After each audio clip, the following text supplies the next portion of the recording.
You must engage the darkness. If you are going to regain the memories lost to you.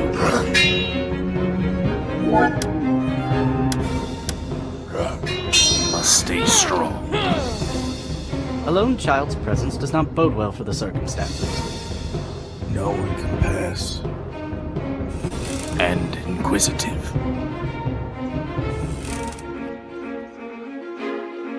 It will be difficult.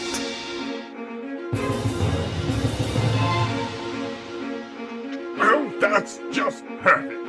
But try to remember. You are never alone. Welcome everyone to Beckoned Development Weekly Stream, episode 62. Hope everybody's been doing good today. Welcome, and we're going to be going back at this, but I am in the last few days. Me and my brother or Zade Studios are in the last 5 days of our campaign, and miracles may happen. But so I can explain to you and give the pitch and show a good strength effort all the way to the end, Beckon is a 20-hour epic JRPG that follows 3 young adventurers as they scurry across these wild landscapes trying to recover a stolen necklace. But as they do, they are swallowed up within a political upheaval between 2 major superpowers, Loden Shards and Denethite. Underneath our trailer and right up front, the businesses with our add-on system that we kind of use the add-on system that INDIEGOGO offers, and we really use that to allow you guys to customize your own small package. The best package, though, is our t-shirt collection. It has the most bang for the buck, tickle for the nickel, you know the idioms, but the game, the thanks acknowledgement means your name's in the credits, early access, 3 high-res posters, the backer t-shirt, exclusive device wallpapers, and you can add to these perks any of the add-ons, that aren't already included into the package. So you can go ahead and add on some more cool stuff and then have a cool stuff package that's, good and priced for you. And we have other details of the perks and as well other higher tier perks that kind of puts all that collection together and puts a little English on it. But we have a game description right underneath the business and getting into what the system is and how it's a slant on the turn base. And if you're interested in trying it out, we have a prototype of the base system on Steam right now, free to play. And if you play, let us know what you think about it in the discussions. And if you do like it, come right back over to IndieGOGO. We could stick you in the game. We can give you a sculpture that's based off of a clay sculpture I did, but I'm going to be hand painting and numbering these 3D prints. Our buddy Harry resculpted my clay sculpture. But then we get back to the story and to the planet, to sort of the overarching narrative setting. We got descriptions of our protagonists that we'll be playing as well as some of the towns we will be visiting, and then followed by some of the main NPC or non-playable characters within the story of Beckoned. And so these are set up in such an order that if you read them, you'll gain just enough knowledge to start understanding a bit clearer the world we're trying to create for you. After these characters, we do buff on music a bit. We have a few people that are in the wheelhouse, and they're very talented people. And then platforms or platform plans was PC. Get all the PC and computer stuff, so Mac and Linux. Get those covered, and when that goes out, we'll start looking at consoles such as the Switch being our first angle. If we can get that sooner, we'll try our hardest. It's been part of the contingency plans here recently. But yeah, a little description of who me and my brother are and what we're doing with this, and then what we need and why we're needing it, what the development time is going to be, another reminder of that demo or prototype, and then our stretch goals are laid out, and they're very big additions to each of the chunks. So these are extra systems, and we go into our gold tier right now and show you that we want to do a lighting system that does a day and night system that allows us to do gardening so you can grow the ingredients to make the items you're going to be using for combat as you're leveling up. But yeah, and here's a little example of what that lighting system will do is it takes our flat 2D sprites, sets them up in a 3D world with this 3D light, and I'm moving the light around the sprite, giving it this form. So this also works on the environments as well. So we really wanted to, have a chance to push that as far as we could. And then just some closing thoughts of mine personally, and then, why I'm motivated to kind of do this. And then a little hint that this is just a Hobbit of a Lord of the Rings trilogy. And then our glossary here is just, if you're having trouble, pronouncing some of the words or don't know what the hell they mean, that's a little bit of a help for you. So yeah, guys, that's Beckon. So I'll get right into the comic. So you're like, okay, game, and now you're drawing a comic. So what's up? Well, I'm moving forward in the timeline with the video games, moving back in time and telling a lot of the prehistory of the world and everything using comic books. It's just me attempting it for the first time, so if it doesn't turn out, then we all learned a lesson. So here I am. I'm on page 8 right now. So here's what page 7 had turned into. Oh, I've got an extra layer hanging on those guys. Okay, I'm going to turn those back on. Yeah, so I'm starting to get the shell is what we're calling this Everspace or Nether Realm or Astral Plane or whatever. The real hard part about designing this so far has been, where do you stop with certain things? Like with all these like fractals and stuff, is it gonna be too much? Is it gonna be too busy? When it prints, is it gonna be too much? So I'm gonna be playing with this experiment for quite a bit and seeing if I can't run it into the ground somehow. But let me check out the chat real quick, guys. Nefarious, hail man, glad to see you in. Awesome. I'm glad the trailer hit you good. And then Bud, thanks for showing up again, man. Awesome. And then Handsome Face D's in the house again. Awesome. And then NTM, bangerang, sir. All right, so to try to get these pages moving a little bit faster, I've got to just start smashing some stuff in. So I am smashing. Put those in the right folder so I don't have to fight that again. And then get to this. Yes.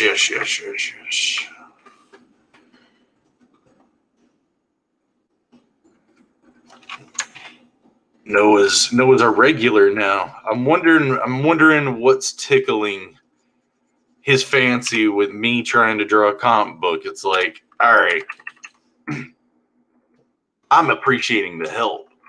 Like, more than anything, like, that's been the coolest part about this is like I'm doing it, but kind of feels like I'm not entirely on my own whims on this. I mean, I got Joe to toss things to, and everything, but it's always good to have a well-rounded base of critiques, criticisms, constructives.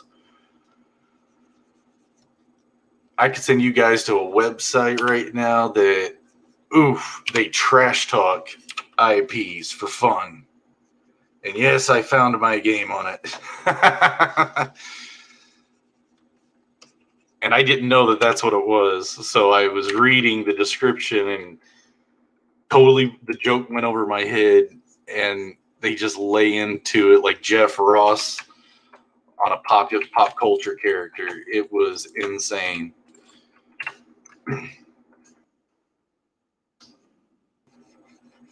But yeah, total just for fun.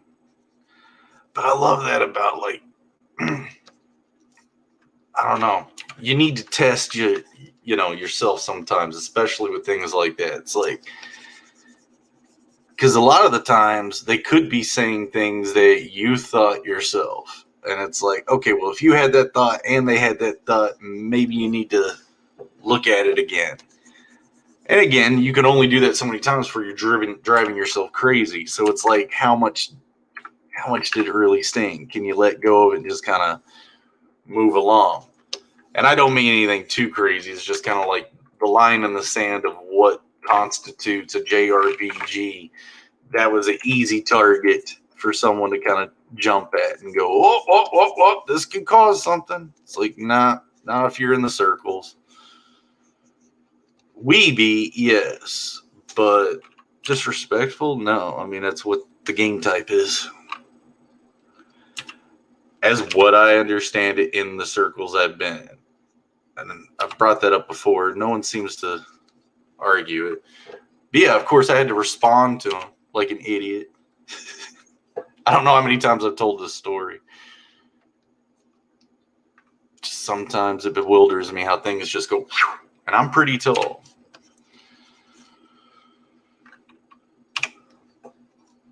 So, the thing that's helping me not get trapped into too many details is keeping my pen size at a 3.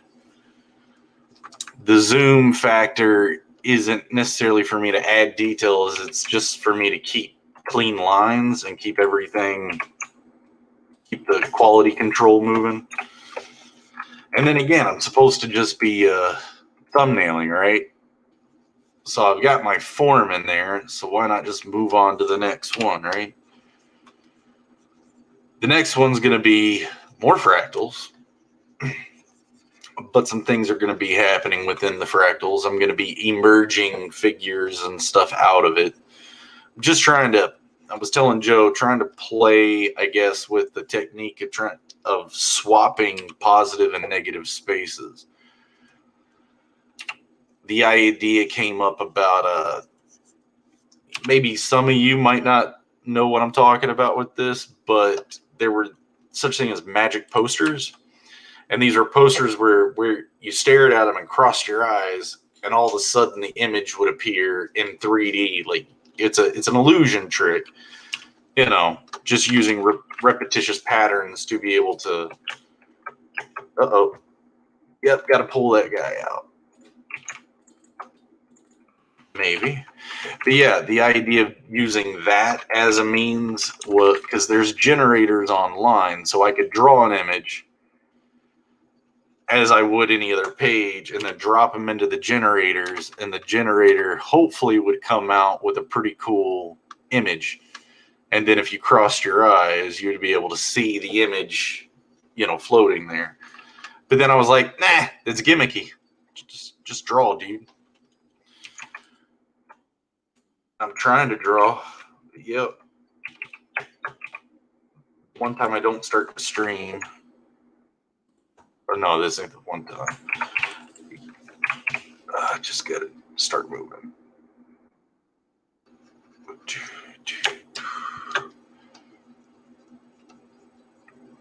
I worked out in another file yesterday for a complicated one because of this issue.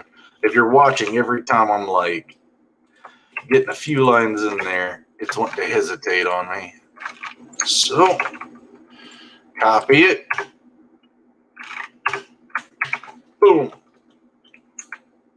Now I'm going to extend that because I'm going to go beyond a little bit of that. So, canvas.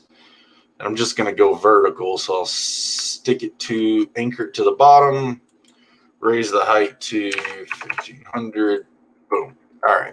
We have more than enough space.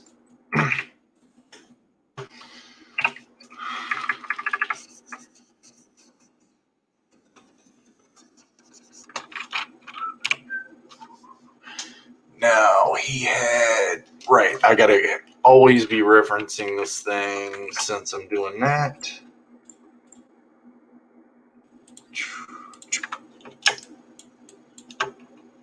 Get my character reference. Gotcha.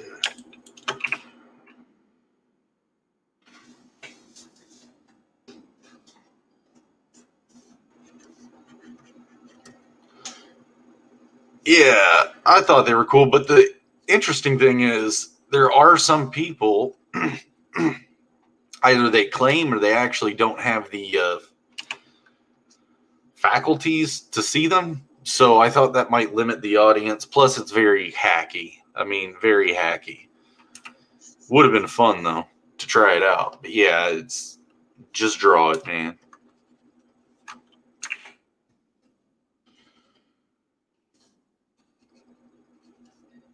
Well, it's like, because you also got to worry about, okay, so it works on the screen. Now try to print it. You know, that's the other kind of worry I was having. But I wasn't, you know, after a few thoughts, I was like, okay, yeah, drop it. You're just going to have to figure a way of making this look cool. And I found some ways. And it's more to do with the narrative more than the repetitious geometric shape.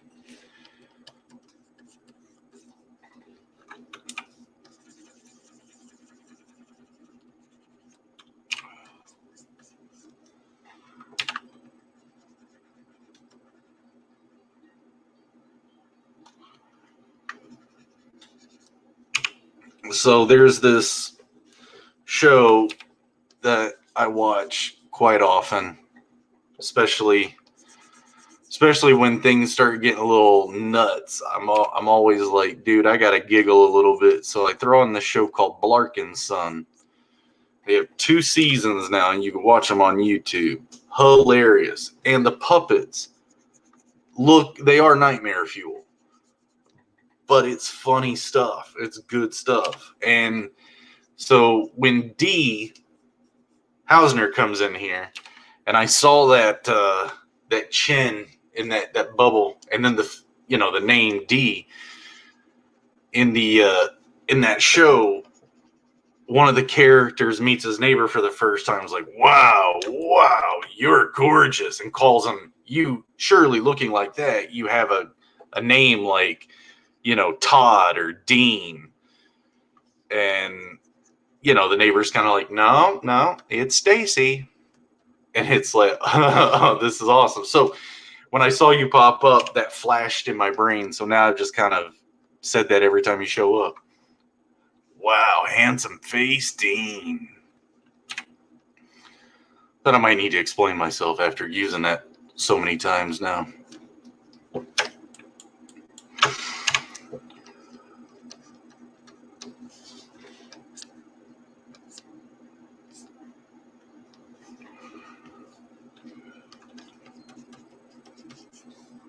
I've tried to get Joe to watch that show. I've tried to get my buddy to watch that show, and they can't get past the puppets. Not that it's the fact that it's puppets, it's how grotesque they look. The caricaturation. I think I just did a Phil McGraw and invented a word. It's the one he always uses. I forget. I haven't watched Phil in a long time.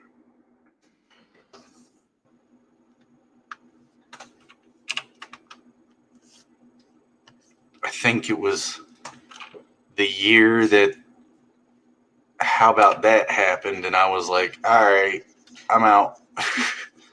Really, I think that's just when, I think it was a little bit before that, actually. I was like, I'm glad I got out before. You just see the YouTube clips and people talking about crazy things.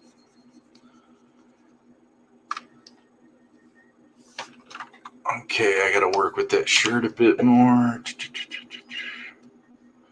We got 4 people watching and 1 like. Smash that like button. There you go, NTN. Yeah.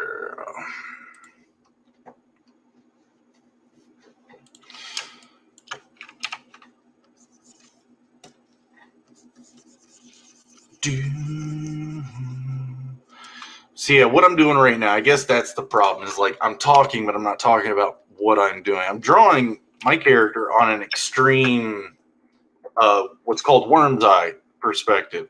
So I guess when I did the gesture, did I collapse it all? I collapsed it all, then I'm sorry. I don't think I did.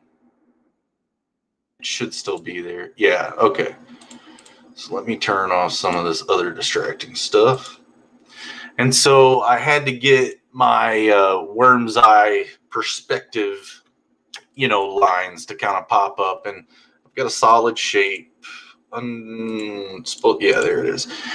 So I'm lining up shoulders to knees, trying to keep everything at it, and so the ankles get pretty wide as it gets lower. So it's a very extreme worm's eye angle. How that translates from page 7 to that may be a bit of contention. Let's see. Boom, because see, we're right over the character's right shoulder, watching him basically walking into this as two positive spaces are basically contending for his consciousness. And then, boom, we're smashed to this shot. Now, if I flip them, though, what if I have this one on the right and this one on the left? Is it still breaking that 180 too harsh? I mean, look at this 180, going from this view to that view. You can't get more 180 than that. But since it's a first-person view, Joe didn't have anything to say about it. But then there's this. So it would jump from what we read this angle to then all of a sudden we got this much weirder angle, which is what's happening is the fractals are overtaking his visual senses and his body senses. So he's basically melting or becoming part of this space in a way. So that's not the one here. So it's okay. All right. Just making sure. See, I was saying that the other day that I may be misunderstanding what the 180 rule was. But okay, cool. Good, because I started forming arguments for Joe about Star Circuit. Just hadn't had the chance to have him yet.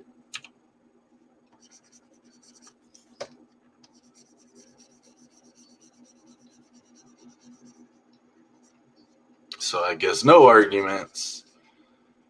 And there would be a reason he didn't say anything about it. Cool. Okay, so what is the 180 rule, if you don't mind me asking? Or I could just ask him,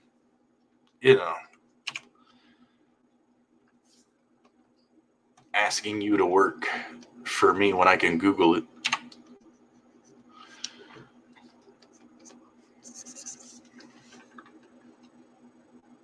Which I'll do later because I'm working on this guy.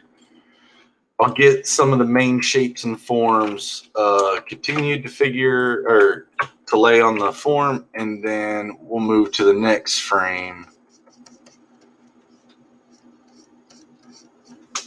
Because I'm still trying to make a decision about that frame too. Like, I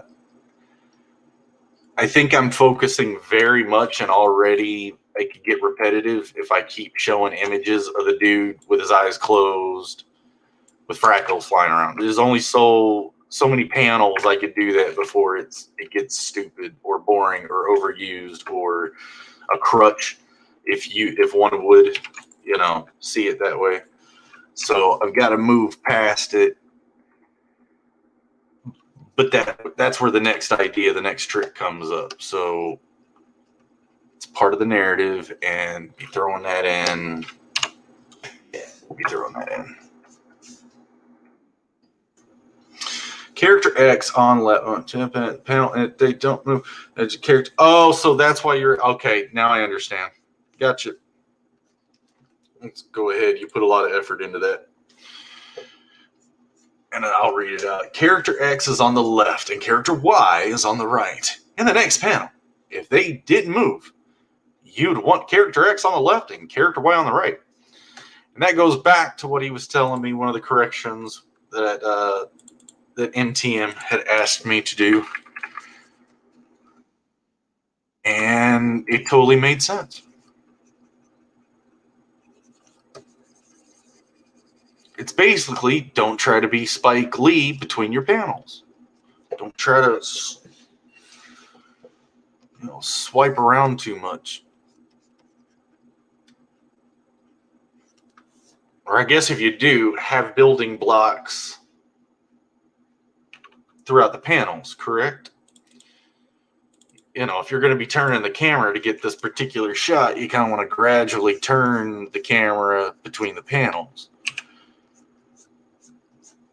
I would think. Or else how are you ever going to turn that camera? Or turn that shot, turn that angle, that composition.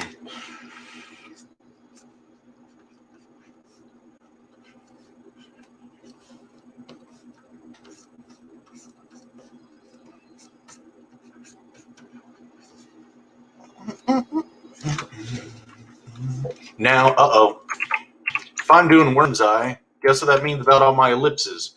Here's an ellipse lesson. Maybe y'all don't need to know your ellipses, but if I'm looking down, right, or am I looking up? Do you get it? So, even though this angle is there, I'm still at this Worm's Eye view, so I've got to kind of throw an ellipse down and then pull out and see if I like that angle. To be honest, I don't think it was dramatic enough for the arc.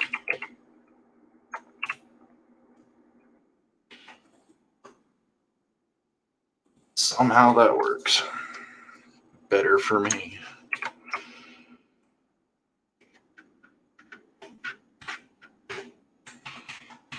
Ellipses, surprisingly elusive shapes.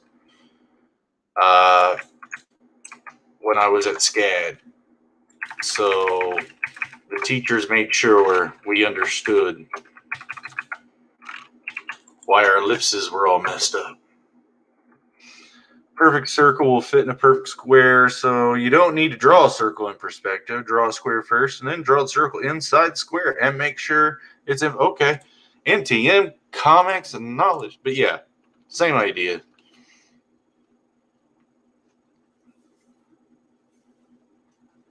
Yep. And that's so yeah. So let's say you had a watch, or let's say a clock. You know, one of the old wooden clocks. So I've got this grand perspective going on.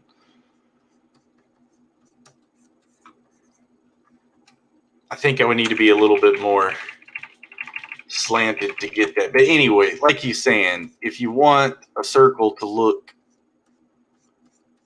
like it's at an angle, you're going to have to practice your ellipses to get all those angles just right before you throw it in. But easy tricks, easy stuff. But yeah, circles fits in squares. And triangles fits in circles. Just hamming it up now. Yeah.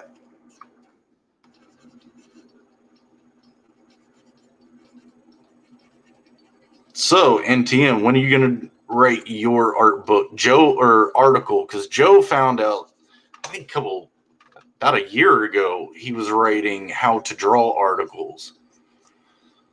So I was like, huh. If you can word it well, go for it. I, on one hand, don't seem to have the ability to word my process.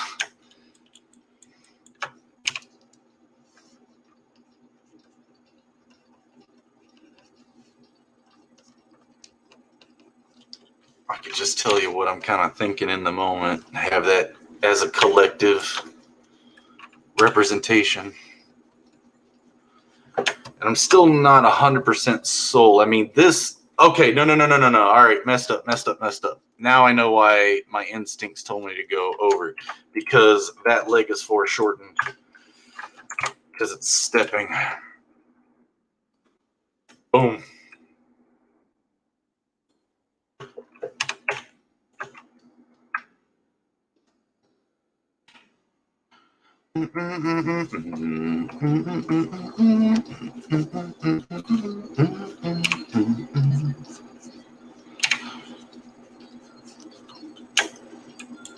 Now, those fabrics aren't falling. I know that the perspective is drastic.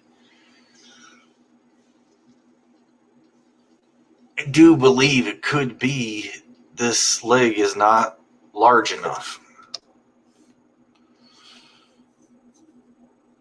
Okay, I Googled 100. Here's something I found. We see it most of the films. If a character enters the right side of the screen, they stay on the right side. Yeah.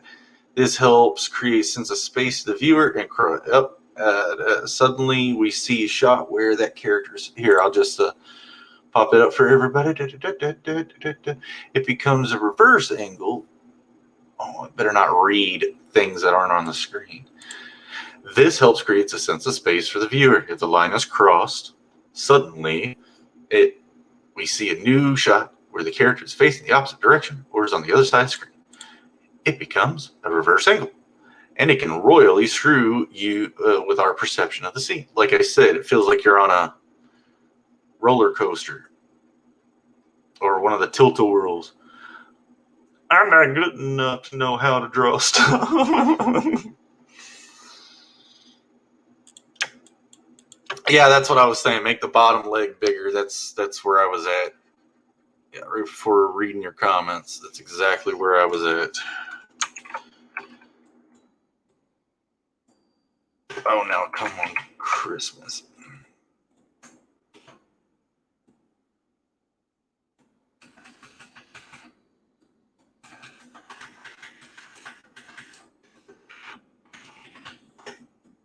Yeah, it feels better. I knew something felt off about that. It's really when I switched it to be a stepping foot instead of a pose foot, because I first drew it square to the shoulders. And then I was like, nah, I got to kick it back from the knee. And then, yeah, so there we are. Awesome. And thank you for all the art stuff. That's great.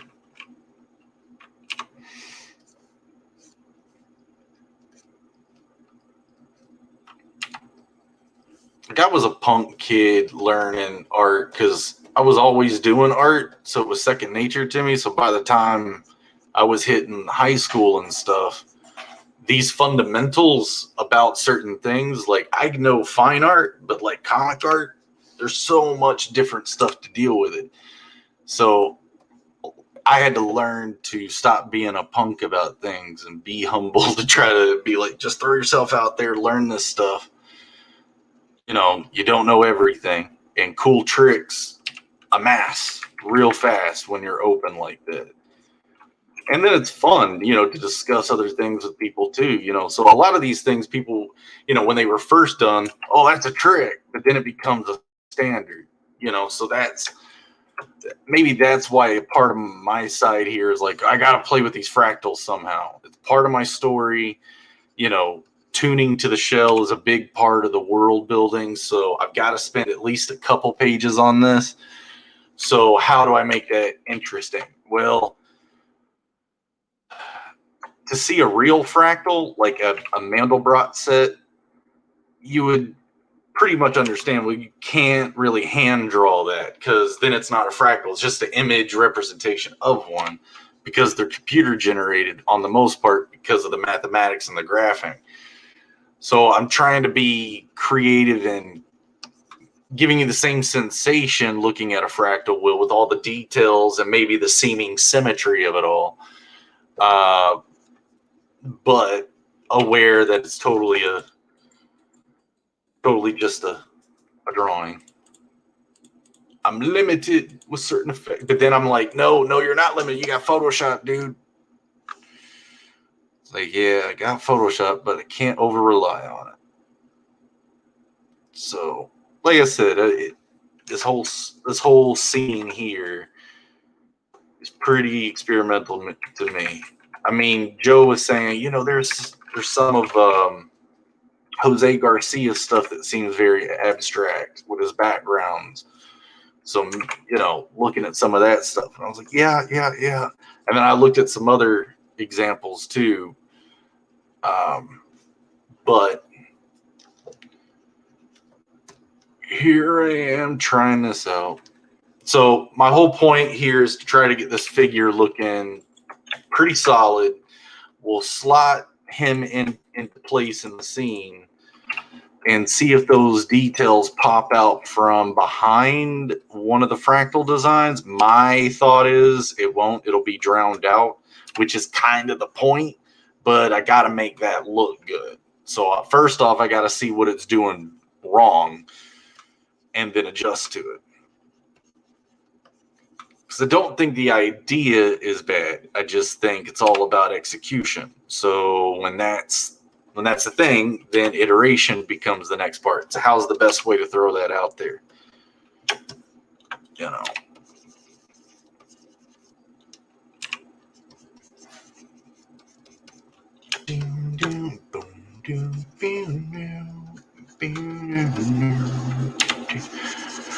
Just put these little happy wrinkles in here. This might help you out. Get this figure right, draw a horizon line from where the viewers are. Yeah, viewers, the horizon line, bruh, is like here, right at the ankles. And that's because of a fisheye lens kind of effect that's happening with this perspective. So, because normally, if you weren't really utilizing the fisheye, you can make these a lot bigger and have them coming off. Oh, hold on, coming off the page, and we're just getting the legs. Ergo, the horizon line's way off. But is this less distracting? You know, because now we're here. Too big NMT might get a little gnarly, but it is exaggeration too. We'll try.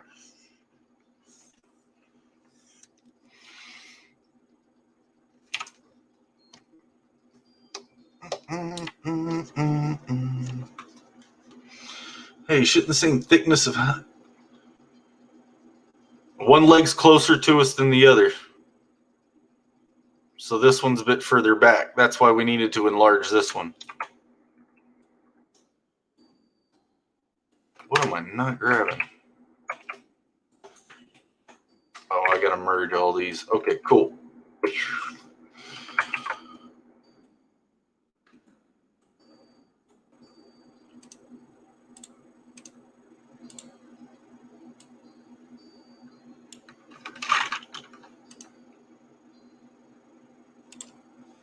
Not skew, give me a distort.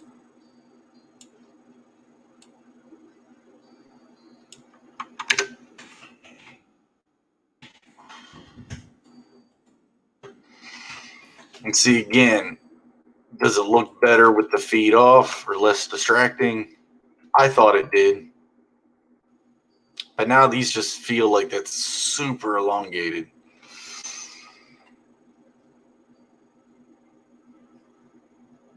Huh? Okay, hold on. I'm showing this. Yeah, but I'm talking about the upper leg and lower leg. Right now, the lower leg has the same width as the upper leg. Oh, right. Well, baggy pants too. But yeah, so character design, where was that? Like I said, he's got these kind of like parachute pants that bag out a bit. And then towards the calf, they kind of bunch up. So like Aladdin pants, rather. If it's a bird's eye, no, it's a worm's eye view. The lower leg would have to be wider than the upper leg. Right. Be elongated, it would. Because of foreshortening, but that's what I'm talking about, the fisheye lens too. And that's what was keeping me over here, was me not pushing that warp anymore, if that makes any sense, NMT. Keeping it here kind of keeps me with a horizon line within the form. I can still work a bit with these, but the exaggeration you're talking about is like JoJo's Bizarre Adventure type of exaggeration right now. So I'll work again. I want to send me a link. Oh, goodness. No, because I'm trying to run a show here. What are you talking? Hold on. Good Lord.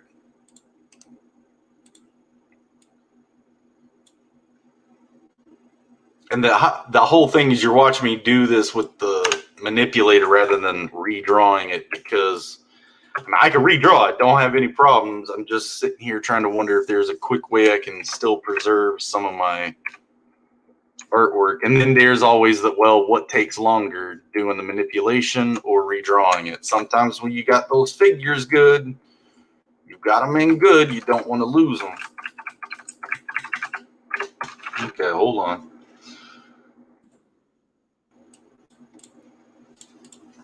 Oh, good night.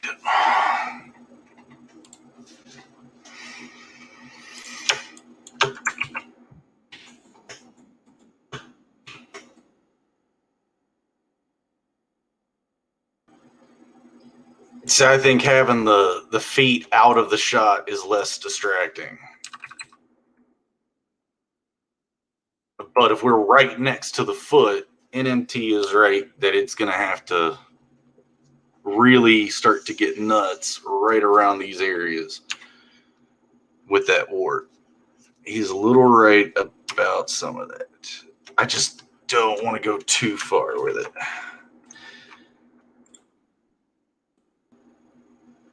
Because then it'll start looking really, really, really warped.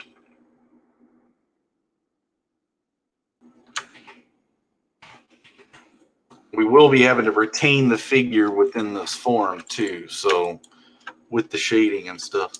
NMT, I was joking, dude. I was joking. That's why the link's there.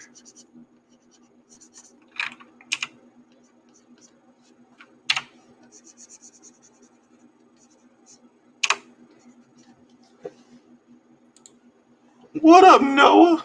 Okay, let me share my screen. So I can't figure out how to say it in chat, so I'll just show you what I'm talking about. Okay, I'm sharing my screen.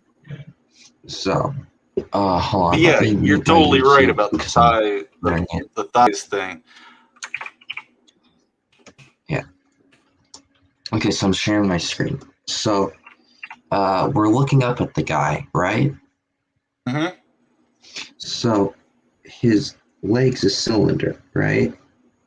So, yes, you are right. It would be going like this. Now, because the cylinder is being tilted away from us, it would actually be getting shortened instead of being elongated.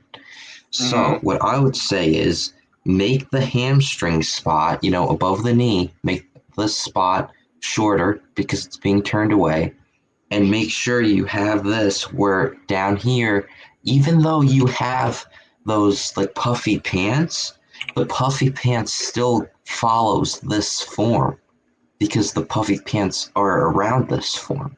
So even though it's puffy, the bottom spot will still be bigger than the top, right?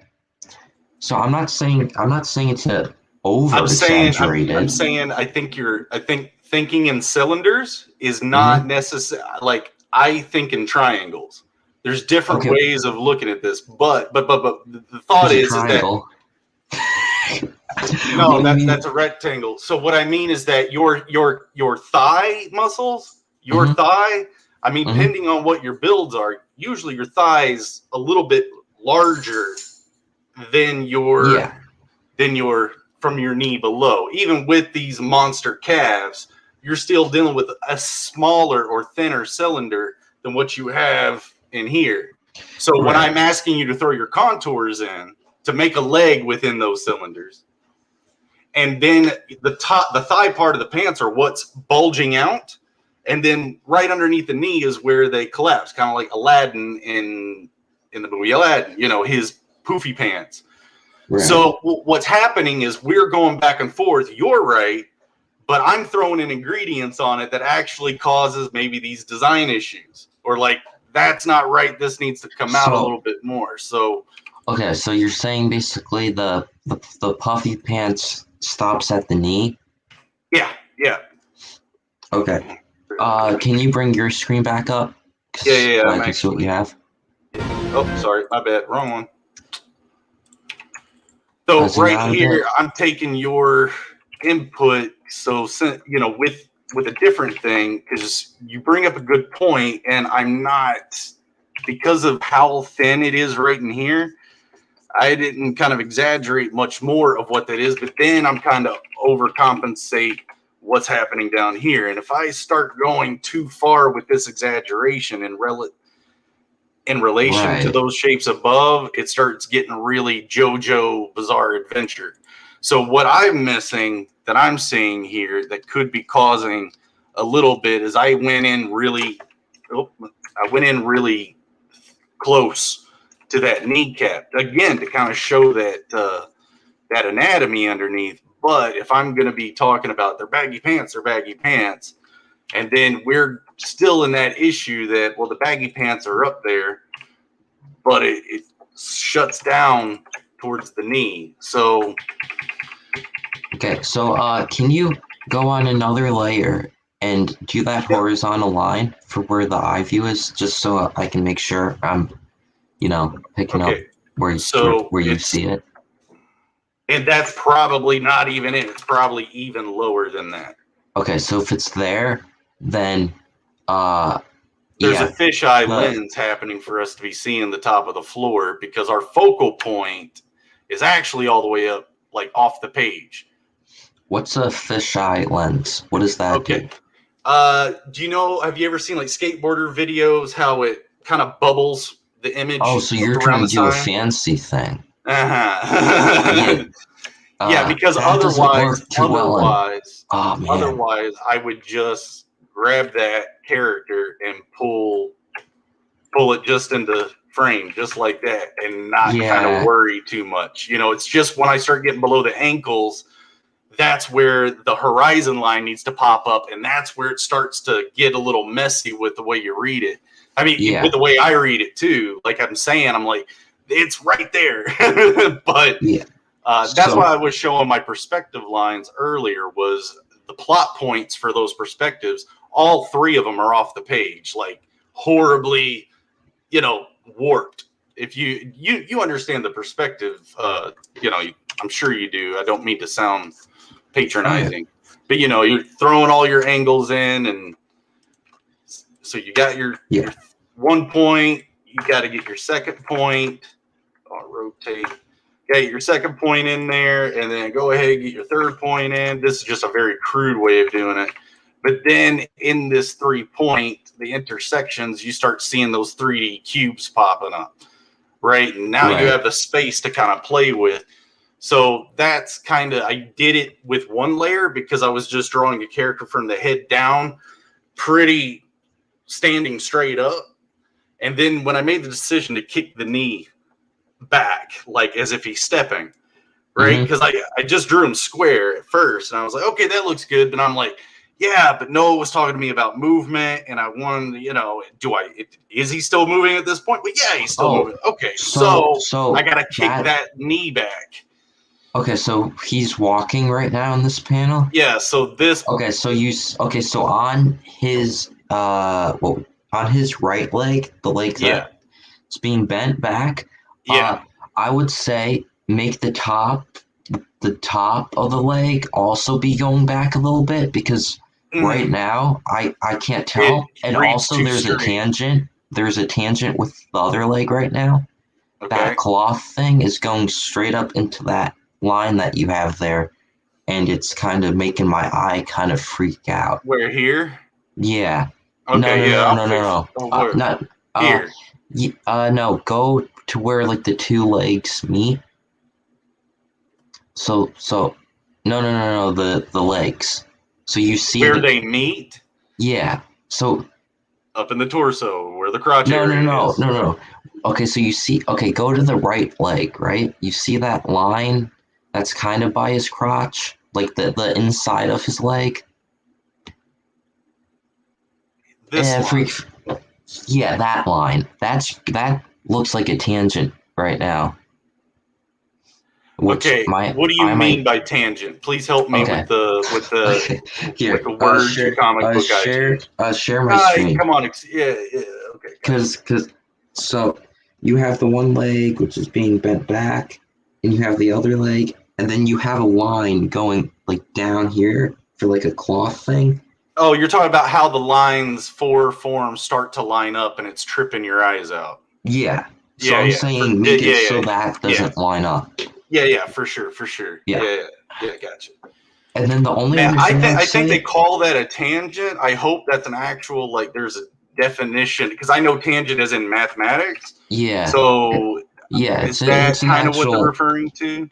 kind of. I don't know what the mathematical term is, but I've heard No, people. no. I'm just saying it sounds like they're saying that's a tangent, meaning I'm gonna rant about that a bit.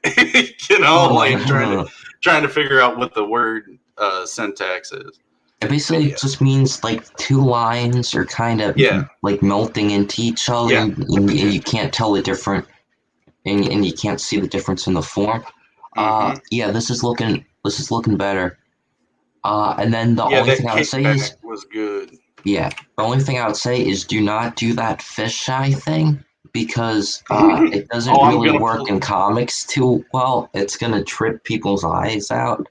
You know, it's like like when stuff's recorded, it's kind of like, you know, different than when it has to be drawn and stuff. Like I said, I'm open to trying things, and then this is where you guys kind of keep me on the rails a bit.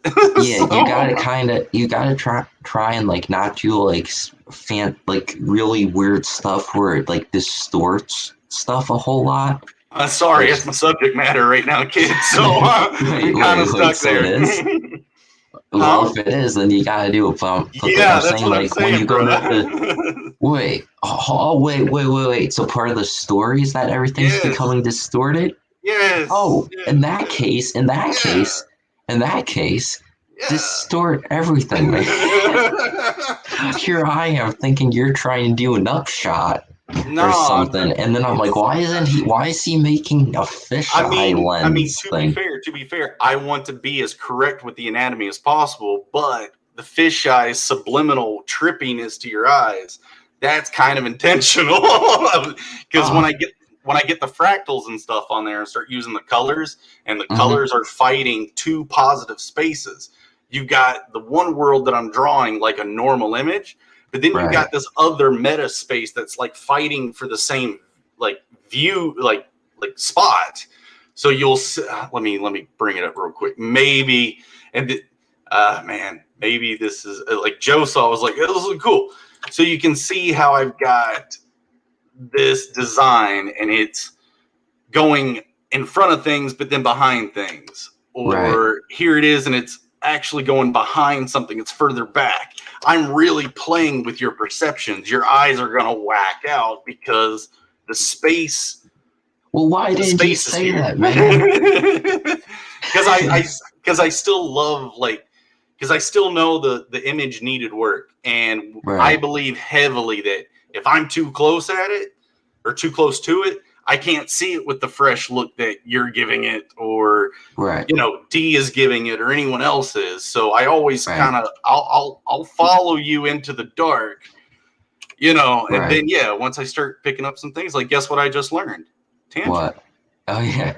So you know, since you're trying to like distort it and stuff, and with this angle you have, what might really look kind cool. of why I chose the angle was just to make it more disorienting. But go ahead. Sorry. When you do those like fractals, whatever, if you do like almost like a bunch by his feet, and in the colors, if like you almost have it like it's almost like a fog thing. Like imagine if it's like a fog, you know how like you have the thing where like something's coming out of it and stuff. You could do something like that where like there's a bunch at the floor, and then we're looking like through the fractals up at him. That could make it be kind of cool. Yeah, and then that's kind of where I'm going with. It could also solve the like perspective problem with like his feet and the bottom stuff down there, because then you can just kind of cover it up and then do like a fade out type thing. You know what I'm saying? Right. Yeah, for sure. Yeah. And then that could look cool. And then like you could do stuff. And then when, you know what? Maybe if you do like, so you're saying it's being distorted, right? Yep. So maybe there's like some way where like when you ink it or something, if you do something slightly different than when you're inking the other stuff, Like maybe you do like some like weird lines, some like wobbly Change up the mark lines. making. Yep. Yeah, then that will also sell it because Yeah. you really have to sell the idea that it's being distorted, because if you don't, then people are just gonna go, Miss oh, this it, guy yeah. can't draw perspective. So you gotta make it so you well, throw hold in on. as Again. These are very subtle things, Yeah. but Oh, that's another thing. so it's not know, like Inception type warping. You know what I'm saying? Right. It's not like Right. folding the world on Yeah. top of itself. But it is just like I'm open for wobbly things to happen. Does that make Yeah. sense? Yeah. So So now go ahead. the danger with that Is is because it's so it, sparse and not out there it in might front. not. Yeah. It doesn't read what as I intentional, right? yeah. And so so I would just say, like, if you do it, really kind of go for it, but like don't go Yeah, Inception. But I'm saying, like, you're still for having sure. this. You're gonna. I'm saying have the same amount of distortion that you're gonna do. Mm-hmm. Like before I came on here and started, No, talking. you're But great. what you could do is keep that same amount, but make sure you sell that amount. So do as many Yes, tricks in the different steps to really make it so people know, okay, this is being distorted. Mm-hmm. A trick in comics that you could do is you could even put a caption in there and come up with some cool, like phrase, whatever, that basically Mm-hmm. just says stuff is being distorted, but it sounds cool. You could do something like that. And yeah. like a caption, you could do it in monologue between the characters. Mm-hmm. Yep. They could be, but just make sure that it's extremely clear to the thing, and Yes. then that would, but that's just a 16-year-old's thinking. So do with it what you will. Hey, it's worth it. It's worth it. So, It's worth it. but Thank you I mean, for it. man, you should have just told me it was being distorted. I would have shut up right away. Well, I mean, there's like I didn't really quite understand, like, because I thought you and me were kind of struggling with a few like perspective things. Like I don't really want to grow that leg that big, and then I'm like, oh yeah, I don't know if he's reading that this is kicked back yet. I don't know if I've drawn enough for it to be read properly yet. So I it's all didn't know that good. the leg was like being kicked back until you said, "Hey, that leg's being kicked back." I was like, Remember, "Oh, okay." even my ellipse choice. I switched my ellipse choice because of that. I was like, oh yeah, that leg's kicked back. Got to swap that. Yeah. So And then I just noticed a tangent. Okay, so you see that line that you just did with the cape? That okay, so it's the back butt flap for this, but yeah, this is the back cape line. I just started putting the line that you just drew is going right onto the leg, right on. Wait, so what is it? Show me. It's a butt flap. Oh, okay, so it's that type of thing. So I already drew a cape in there, so you see my contour line of the cape back here. So this is negative space. Now I'm throwing in. I've got I got a front butt flap. I need my butt flap to be in there. Okay. So that's all I'm doing. Yep. Okay. That makes sense then. Because I saw how it was running into that like pant leg thing, Mm-hmm. I was like, oh wait, why? That's kind of freaking it out. But now that you said it's like part of his pants, then that's fine. I forget what episode of Art Bros it was when Joe said this, and it might have been on one of Beckon's shows when he said it was like Jeremy draws in a certain way that it even freaks him out. He's like, I don't know what he's doing until it's starting to form. Like when it's starting to get finalized, it's like he goes, some reason it all starts coming together. So I don't know what to tell you. Like I'm carving. That's carving images. That's how I think about it. Because I think in the round, I don't have too much 2D. I mean, I got 2D design courses under my belt, but like I always think in 3D spaces because I even think, well, that's what 2D is trying to imitate, right? And it's like not in all cases. And then with graphic design, I come from tattooing. I did tattoo for a few years, and it's like that's very graphic designy. So going from traditional art where everything's got to be real and textures and mark making, all those different type of techniques to make realism, and you try to turn those ideas into graphic design, which is really kind of cartoonifying or graphic designing things, which is a whole art in and of itself. And now I'm into comic books, which is actually kind of throwing the two things together. If there's one thing like about comic books that I would tell you, it's that you have to go to the extreme, but you kind of have to make sure, like, go to the extreme but you have to have clear storytelling. Yeah. So a lot of times you have to go to the extreme in order to make sure that the thing that you're trying to say is clear. It's clear, right? So if you're doing an upshot, don't go JoJo. I'm not saying go JoJo, because JoJo's whacked out. But I'm just saying, do it more than you would. Yeah. See, being exaggerated to be clear. See? Yeah, exactly. You got so that's like the thing that I would say for comic books, because that's something that doesn't get applied to other stuff for the most part. As soon as it left my mouth, I was like, dude, you're talking comic books. A lot of it is that stylistic exaggeration just put in the right place. It has some real thought behind it, and there's purpose. Like even turning the spikes towards the character in the other episode. Dude, that alone, those are things where I go, well, yeah, that's technically graphic design, that's technically correct, but in the natural world, the spikes aren't drawn to a character, so that's how my brain usually goes with it, is would it naturally form that way? Then that's what I'm going with. But then it's like, but then your story gets lost in the lack of clarity, on the subliminal level. And game design's a lot like that too, is you're designing a game mechanic to do a certain thing, but not everyone knows how your game's played, so you have to either build safeguards for them. I don't know why I'm struggling with this line so bad.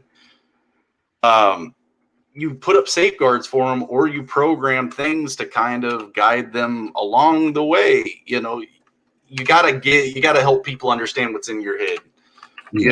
So totally. Like I said, I kind of regretted saying that when it flew out of my mouth, because I was like, What the JoJo thing? The JoJo thing, because it was like, dude, this is graphic art. That's what you're supposed to do. So but don't go JoJo. You never go full JoJo. Okay. Yeah. I got you, man. Never go that far. But you if you want to see somebody who does like exaggeration pretty good in comic books, I'll look at Todd McFarlane's stuff. I'm not talking like when he did Spider-Man, he did whacked out poses. I'm not saying that, but like the way how he like tells a story and how he kind of bends rules for everything besides Spider-Man, because the stuff he did for Spider-Man, like the character, only applies to that character. But you can look at the stuff that he did that like isn't like when he's not drawing the character Spider-Man, but when he's drawing other stuff, he's kind of good at making like exaggeration. When he does a certain perspective, he makes sure that it's very clear that he's doing that perspective. It's No, I see. Yeah, I get what you're saying. Yeah, I totally get what you're saying. It's like, if it's going to be a demonstration of artistry, sell it. Yeah, right. You just gotta sell it, because if you don't sell, then people are just gonna go, "Oh, he kind of doesn't know how to do this perspective," Yeah, for sure. Just make sure you're always selling it, putting it to the max. That's another thing. A character's running, make that guy look like he's like Usain Bolt. Make him be flying, man. Yeah. And then that stuff. Would you do that in concept art? No. But we're not doing concept art. You gotta do comic books, and then because it's a visual medium for storytelling, and it's fake, it's not real, it's not a picture of real life, just go to the extreme, because then it makes it enjoyable for the reader to look at. Right? Because ultimately you want the reader to enjoy what they're looking at. So when you make a guy running, well, they can see that guy running in real life if you just do it normal. But they can't see it when his, without, you need your lens on it. That's the thing. Yeah. So I would just say keep that stuff in mind, and yeah, you should be good. But Thanks, dude. that's the stuff I've been learning like over like the past couple of years when I've been trying to figure out how to do this. So Yeah, like the fisheye lens. There was a comic book that came out, I think, back when me and Joe were working together. It was a web comic called Fisheye Placebo, okay. and I know what they did to create it. It's you had a fisheye lens on a camera, and you did all your background shots or all your non-human or non-living things were photographed and then put into Photoshop, repainted over or something. Mm-hmm. But then the characters themselves are very anime and sketchy, and the manga feel to it. It's it's a cool story as far as the subject matter of what it kind of touches on, because back then you had like Occupy Wall Street and all that stuff happening, so it kind of gets into the dystopian idea of surveillance and all that. But it was a neat thing that at first it took me back, and I was like, oh, that's some really awesome perspective work, and then I'm like, that's just too good. And Yeah. some of the tricks are like, yeah, like that's tracing. It's fine. I mean, gets the job done, and it's effective and clear. Correct. Yeah. But And you know what? If you want to see some like a real comic master, he did this book. Joe's probably talked about it. It's called How to Draw Comics the Marvel Way. It kind of goes over different Is that angles for yeah, short stuff like that. It came out in the 70s, but if you go onto YouTube, they did like a